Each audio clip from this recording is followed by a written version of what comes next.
배움 강추린 한국사 약속의 이름 최승건입니다. 자, 기다렸다 이 순간을 바로 흥선대원군의 정치에 대해서 한번 알아보도록 하겠습니다. 재밌어요. 예, 요 단원이 흥선대원군 교재 174페이지 흥선대원군의 정치. 흥선대원군이 이제 어떤 사람인가, 그 인물에 대해서 이제 좀 여러분들이 가지고 있는 상식도 이미 풍부하리라 생각을 해요. 네, 왕족이죠.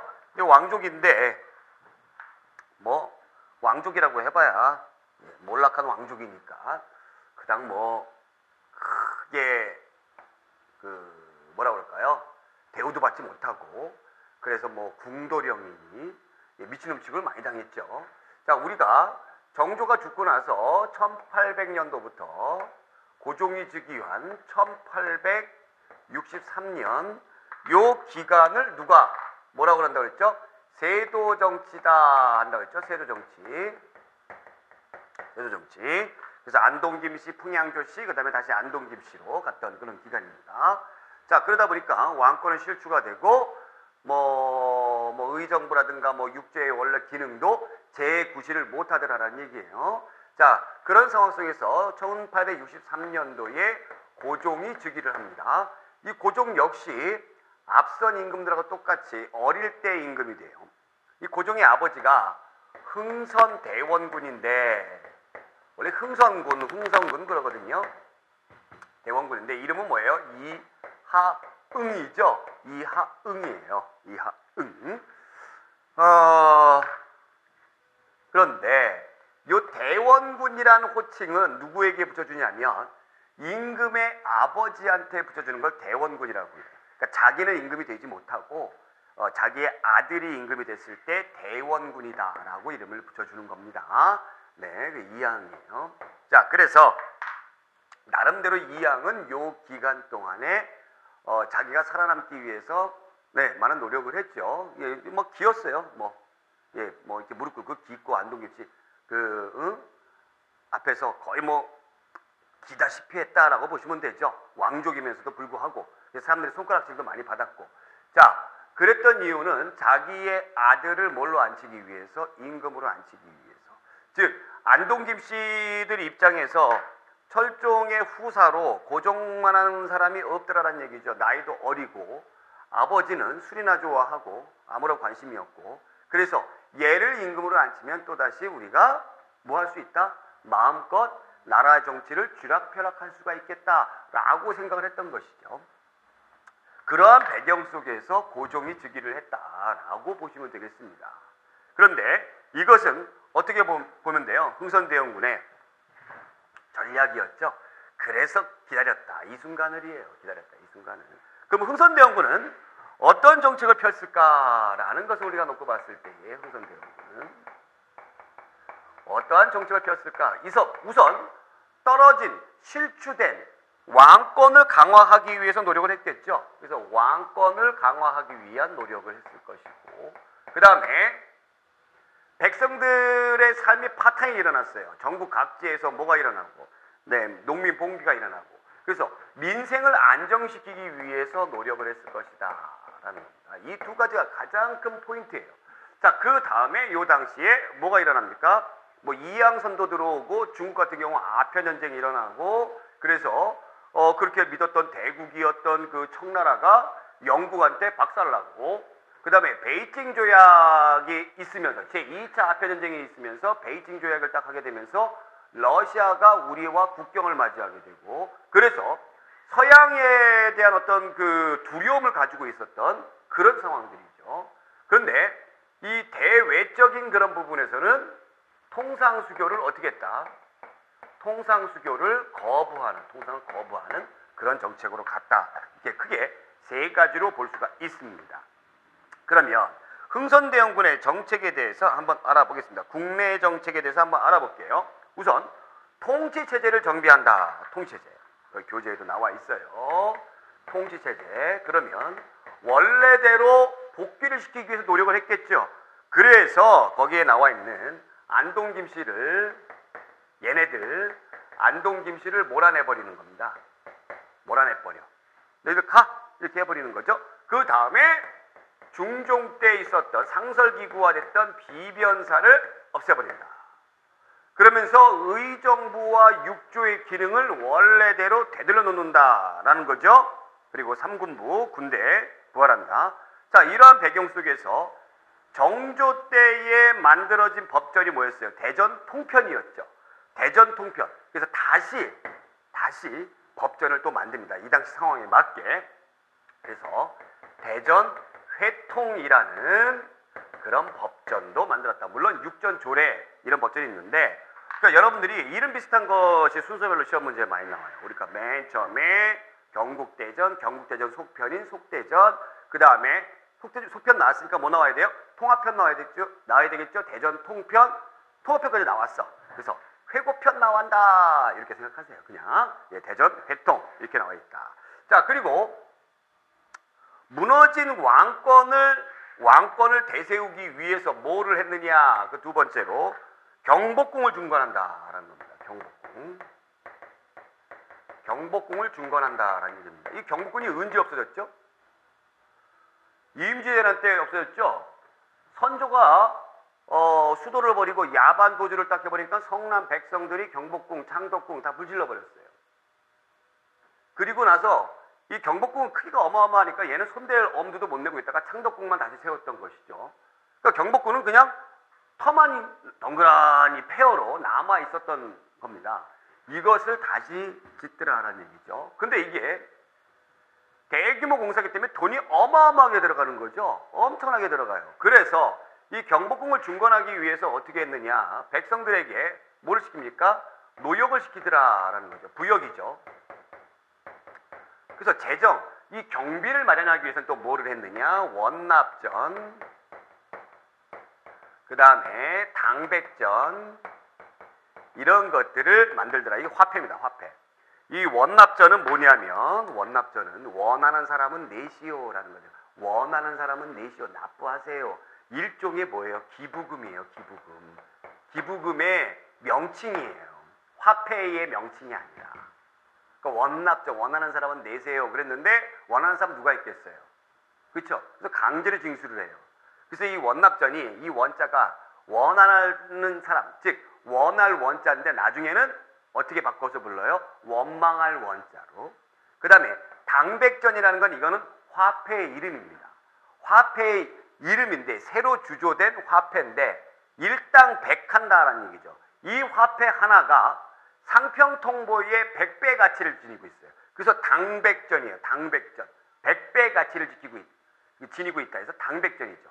그러면 이 당백전으로 어떻게 될까요? 이런 화폐들이 많이 돌아다니다 보니까 물가가 어떻게 된다? 물가가 올라가게 된다라는 거죠. 인플레이션이죠. 그러니까 물가가 상승하게 된다라는 것을 우리가 알 수가 있다라는 겁니다. 자, 결과로 백성들과 양반들이 이 정책에 대해서 좋아했을 리가 없겠다라는 겁니다. 자, 그 다음에 서원을 철폐합니다. 서원을 철폐해요. 이 서원이 굉장히 부정적인 기능이 많았죠. 우리가 맨 처음에 조선 전기 때 16세기 때에 이왕의 건의로 주세붕이 만들었던 백운동 서원을 임금이 현판을 하사했죠. 그래서 사액서이 되었죠. 그래서 소서원. 그래서 너도 나도 이 서원을 지었습니다. 근데 이 서원이 결국에 백성들의 고열을 짜먹는 고리대 역할을 하는 또 붕당 정치의 근거지가 되는 이런 부정적인 기능이 굉장히 강했더라라는 얘기입니다. 그래서 이 서원을 철폐하는데 몇 개만 남겨둬요. 전국에 47개소만 남겨놓고 나머지 1000여 개를 다 없애버리더라라는 얘기입니다. 1000여 개를 없애버립니다. 물론 영조 때도 서원에 대해서 어느 정도 정리를 합니다. 근데 영조 때 했던 거하고는 차원이 다릅니다.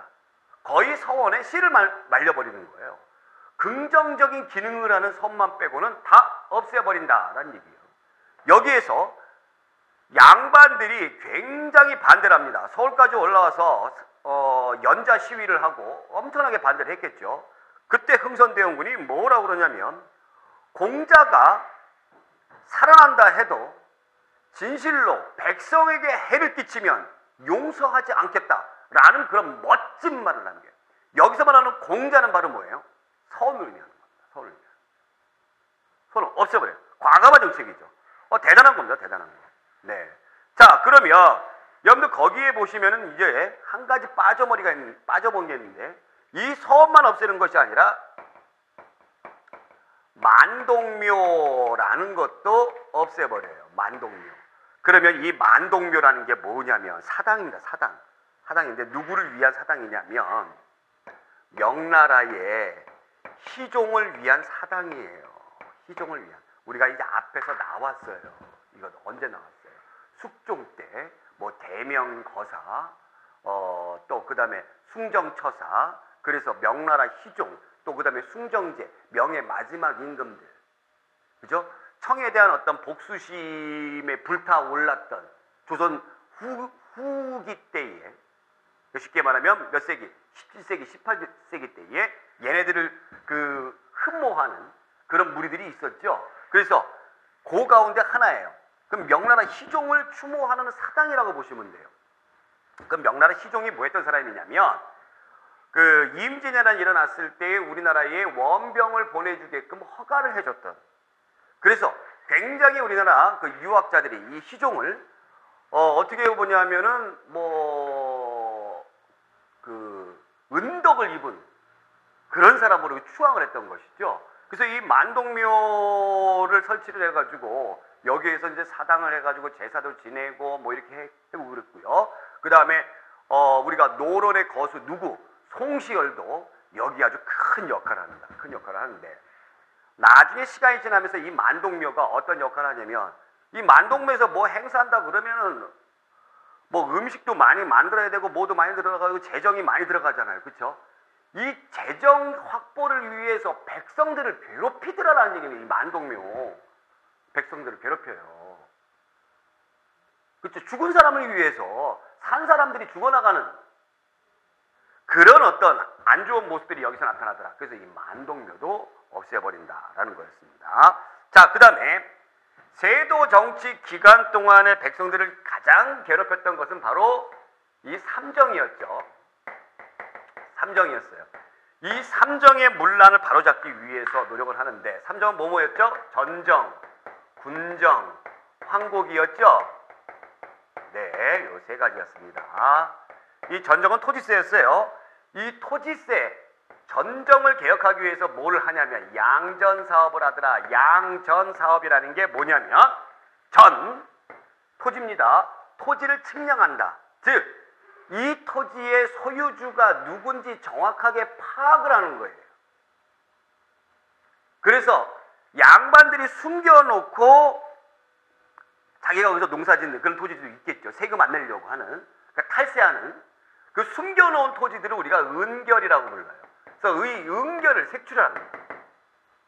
자, 그 다음에 군정을 개혁하기 위해서 이른바 호포제 또는 동포제 이렇게 불렀는데, 이 호포제, 동포제 이게 뭐냐면 군포를 영조의 균역법에 의하면 1년에 몇 필 내게 돼 있죠?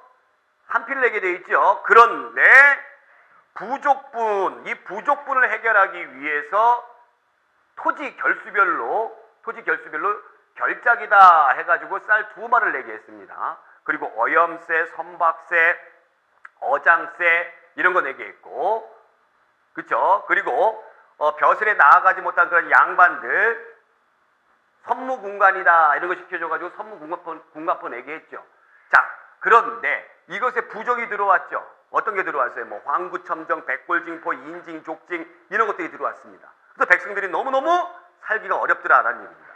그래서 이 군정을 개혁하기 위해서 어떻게 했느냐? 호포제를 실시합니다. 호포제.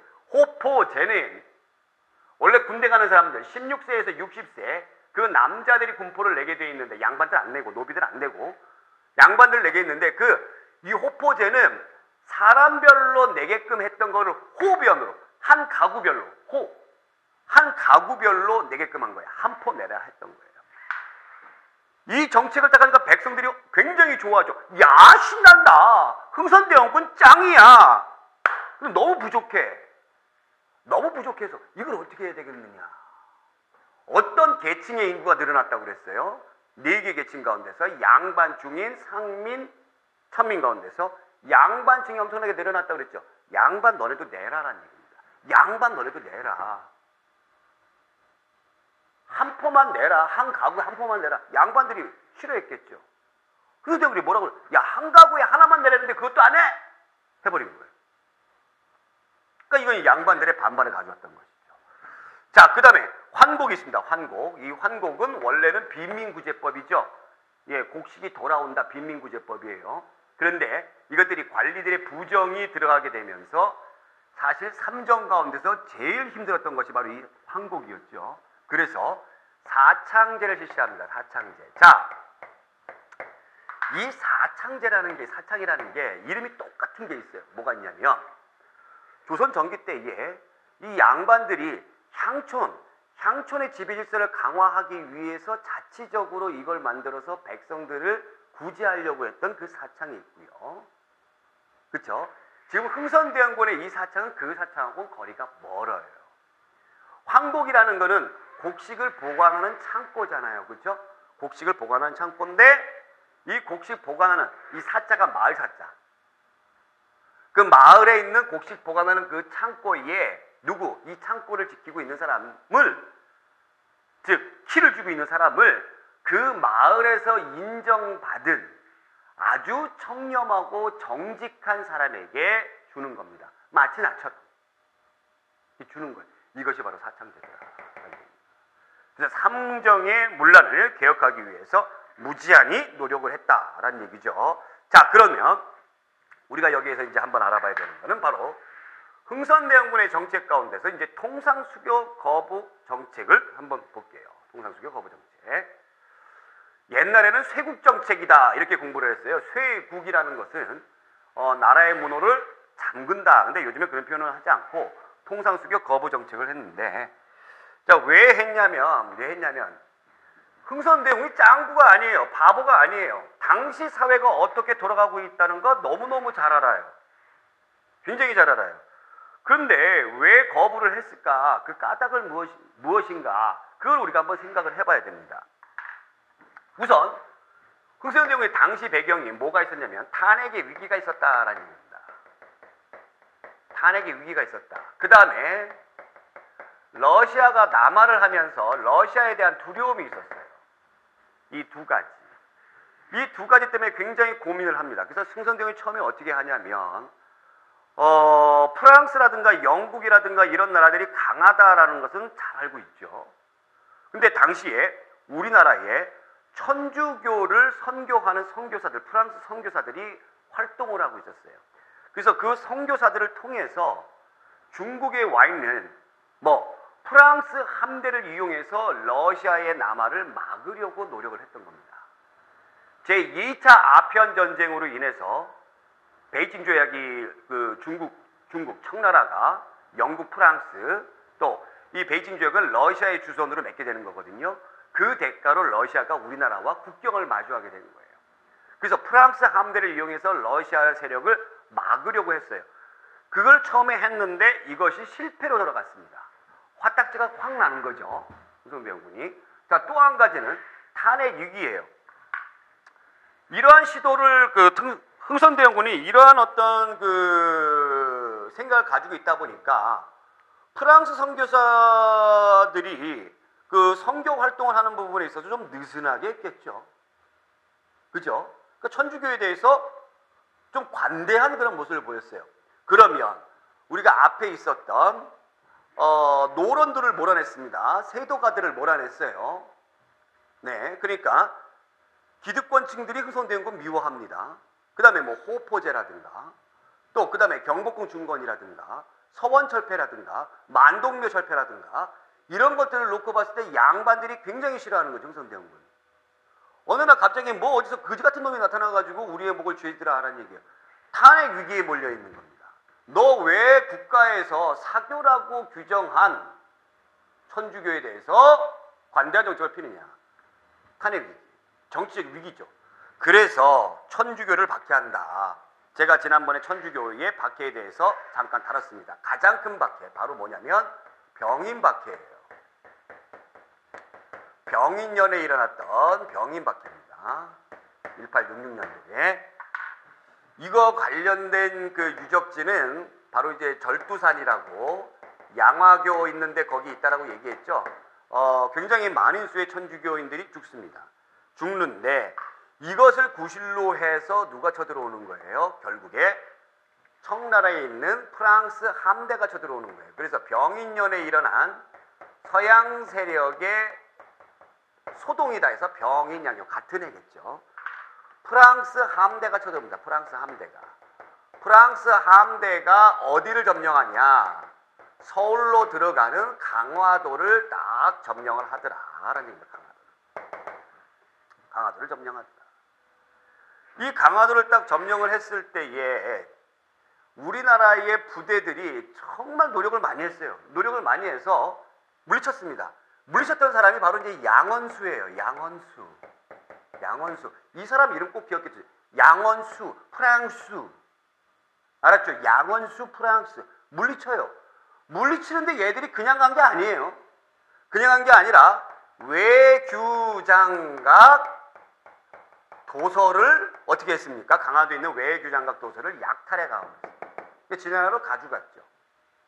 지금 현재는 지네들이 뺏어갔던 이 외규장각 도서가 우리나라의 영구 임대로 우리나라에 이렇게 돌려줬어요. 그러니까 완전히 돌려준 게 아니라 임대로 돌려줬어요.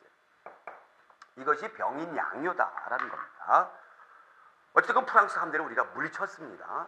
자, 그런데 제가 여기 보면 사이를 잠깐 띄웠어요. 왜 띄웠냐면 병인박해와 병인양요가 일어나는 그 사이에 제너럴 셔머너라는 미국 배가 들어옵니다. 미국 배가 들어와요. 미국 배가 어디로 들어와요? 쭉 서해안을 따라 올라가서 대동강을 타가지고 평양까지 가가지고 농성을 벌여요. 이게 상선인데 상선에 대포가 있어. 뻥뻥 쏴대고. 그래서 당시에 여기를 지키고 있었던 평양감사 누가? 박규수가 이 얘네들을 물리칩니다. 그래서 침몰돼요. 침몰돼. 미국 배가. 이런 제너럴 셔머너 사건이 있었다라는 거죠. 박규수 아시죠? 박규수 할아버지가 누구예요? 박지원이죠? 실학자 기억하시죠? 이렇게 된다라는 얘기죠. 그래서 두 번째 사건이 제너럴 셔머너 사건이다. 그리고 세 번째가 병인양요다라는 겁니다. 자, 그러면 네 번째로 또 뭐가 있냐면 오페르트라는 독일 상인이에요. 상인이 도굴을 하는 사건이 일어나요. 1868년도에. 이게 무슨 도굴을 하느냐? 무덤을 도굴하는데 흥선대원군의 아버지인 남현군의 묘를 도굴하려는 거예요. 아니 그러면 이 묘를 왜 도굴하냐면 이 독일 사람들 들어와가지고 우리나라하고 수교를 하자고 합니다. 수교를 하자. 근데 이 사람 참 분위기 파악을 못하는 거죠. 왜요? 미국하고 우리가 프랑스하고 지금 사이가 굉장히 지금 안 좋잖아요. 서양 사람들에 대해서 감정이 안 좋잖아요. 그런 상황에서 수교를 하자고 그래요. 그러니까 우리나라 사람이 볼 때는 미국 사람이나 프랑스 사람이나 독일 사람은 다 똑같이 보이죠? 다 똑같이 보여요. 똑같이 보여요. 아, 그놈인데 그놈이 와가지고 또 하자고 그래. 당연히 싫어하겠죠. 싫어. 딱 해버린 거예요. 그래서 얘가 어떻게 했냐면 당시 최고 집권자인 흥선대원군 아버지의 시체를 뭘로 하려고? 볼모로 하려고 했던 거예요. 볼모로 잡고 수교를 하자라고 했던 거예요. 근데 그게 실패하는 거예요. 실패해서 도망갑니다. 그러면 우리나라 사람들은 어떤 생각을 하요? 야, 서양 놈들 진짜 나쁜 놈들이다. 얘들은 예의 범절이란 것조차 없는 애들이다. 이런 생각을 딱 가지고 있더라라는 얘기죠. 그런 상황 속에서 얼마 안 있다가 누가 이거를 핑계 삼아 가지고 미국 함대가 쳐들어옵니다. 신미양요예요. 신미년에 일어났던 1871년도에 신미양요 딱 일어납니다. 작정을 하고 들어온 거예요. 얘네들이 작정을. 역시 어디로? 강화도로 들어오게 되죠. 강화도로 작정을 하고 딱 들어오더라. 그래서 우리나라 그 군대를 상징하는 군기도 뺏기고, 예, 군인들 포로로 잡혀져 있고, 그게 이제 그 미국의 걔들이 지금 가지고 있고 그 전시를 하고 있다고 그래요. 그거를 신미양요. 근데 이것을 누가? 어재연이란 사람이 어디에서? 광성보에서 물리칩니다. 물리쳐요. 그래서 미국 함대가 물러가요. 이 물러가는데 미국 함대가 물러가는 이유는 당시의 사령관이었던 사람이 이 조선군들은 죽여도 죽음을 두려워하지 않고 올라온다. 여기 해봐야 우리가 뭐 득될 거 없다. 해가지고 자진 물러갔다라고 그래요. 그래서 이거 구분하셔야 되는데 이 광어잖아요. 이렇게 앞글 때다 광어의 새로운 맛 이렇게 생각하세요. 광어의 새로운 맛 신미 광어의 새로운 맛. 자 어찌됐건 미국은 물리쳤습니다. 야 신난다. 그래서 흥선대원군이 지지율 요즘 말로 따지면 지지율이 높아지는 거죠. 엄청나게 높아지는 거죠. 그래서 여섯 번째로 흥선대원군은 척화비를 건립을 하죠. 전국에다가 척화비를 건립을 해요. 척화비 척화 배척하느냐 화합하느냐. 서양 오랑캐가 침범했을 때 양이 침범 즉 싸우지 않고 배척하지 않고 화해를 하는 것은 곧 무엇을 의미한다? 나라를 파는 것, 매국을 의미한다라는 척화비를 건립을 했다라는 겁니다. 이것이 이제 흥선대원군의 대외 정책이에요. 이 대외 정책은 당시에 우리가 자주성을 지켰다라는 부분에서는 높이 평가를 합니다만, 그러나 근대화에 그만큼 늦어졌다라는 거예요. 왜 근대화에 늦어졌냐면 오페르트 도굴 사건이 일어난 1868년도에 일본은 메이지 유신을 해요. 메이지 유신을 해서 아시아에서 첫 번째로 근대화에 성공하는 국가가 됩니다. 그리고 나서 얼마 안 있다가 한 5, 6년 쫙 국가체제를 바꾸고 강국으로 성장해서 우리나라를 쳐들어오게 되는 거죠. 그러니까 이 격동의 시기, 이 시기에 3년, 5년 뒤지는 게 굉장히 큰 차이가 있다라는 거 여러분들이 꼭 기억해 두셔야 돼요. 아시겠죠? 자, 그러면 이거 한번 보겠습니다. 중요한 자료들. 서원철폐. 진실로 백성에게 해가 되는 것이 있다면 비록 공자가 다시 살아난다 하더라도 용서하지 않겠다. 하물며 서원은 우리나라에서 존경받는 유학자를 제사하는 곳인데 지금은 도둑의 소굴이 되어버렸으니 말할 것도 없다 라고 이야기를 했습니다. 자, 호포제. 나라 제도로서 인정, 사람입니다. 사람에 대한 인정에 대한 세례 심포라고 했는데 몸신자 썼죠. 몸신자. 충신과 공신의 자손에게는 모두 면제되어 있었다. 대원군은 이를 수정하고자 동포법, 호포법을 제정하였다.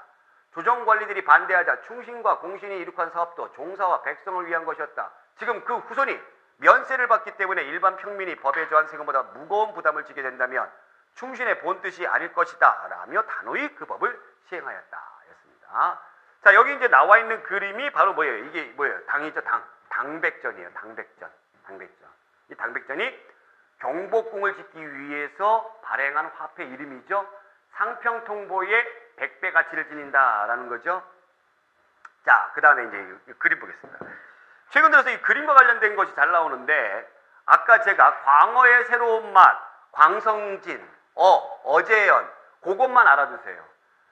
나머지는 여러분들이 나머지 유적지들은 병인양요예요. 그러니까 광성진, 어재연, 광어의 새로운 맛 아시겠죠? 그거 꼭 기억해 두시기 바랍니다. 자, 교재에서 제가 좀 안 다룬 부분이 있나 한번 확인해 보니까 안 다룬 부분은 없네요. 네, 없고요. 그래서 그런 내용들을 바탕으로 해서 제가 예제 문제를 풀어보도록 할게요. 나오죠? 가장 적절하지 않은 것. 나는 천리를 끌어다 지척으로 삼겠으며 태산을 깎아내려 평지를 만들고 또한 남대문을 3층으로 높이려 한다. 이게 나왔습니다. 천리, 먼 거리죠. 천리를 끌어다가 지척으로 가까이 한다. 이게 뭘까요? 즉 왕실을 우대하겠다라는 겁니다. 왕실을. 태산을 깎아내려 평지를 만들겠다. 태산, 높은 산. 이 태산이 말하는 게 바로 뭐예요? 안동 김씨예요. 안동 김씨, 노롱 가문 같은 걔네들 얘기하는 거죠.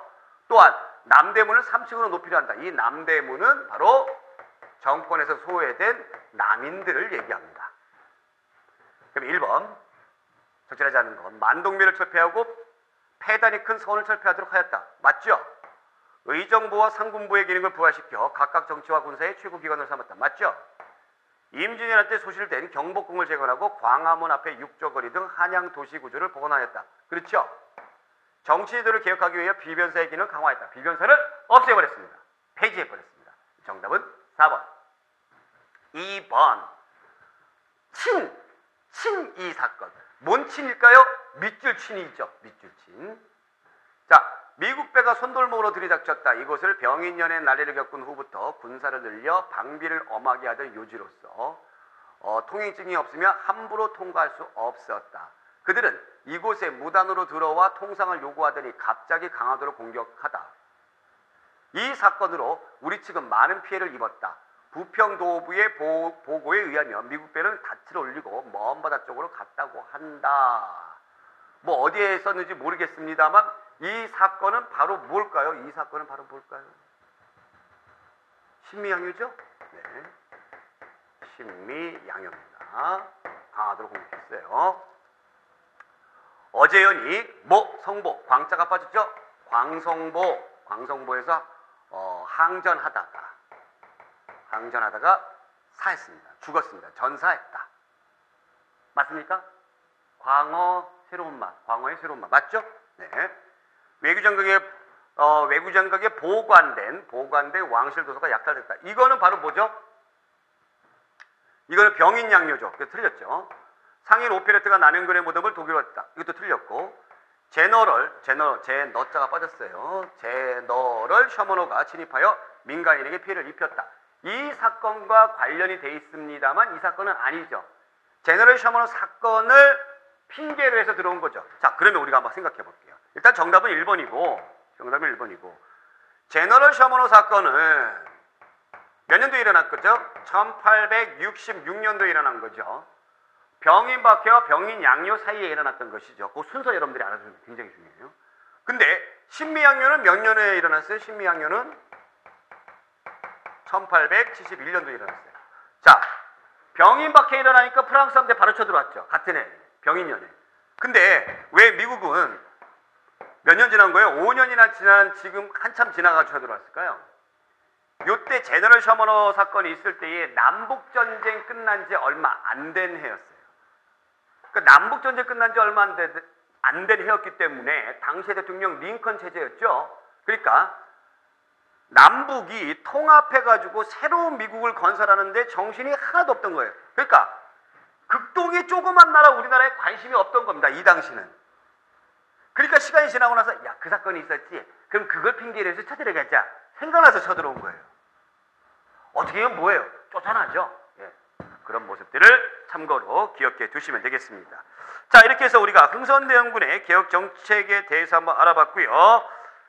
우리가 프랑스도 물리치고 미국도 물리치고 그래서 흥선대원군의 이 콧대 자존심이 엄청나게 높아졌죠. 근데 어이없는 애들한테 우리가 당합니다. 바로 일본 애들한테 우리의 문호를 개방하게 되죠. 그래서 강화도 조약, 우리의 자존심이 무너지는 강화도 조약에 대해서 다음 시간에 알아보도록 하겠습니다. 오늘 여기까지. 고맙습니다.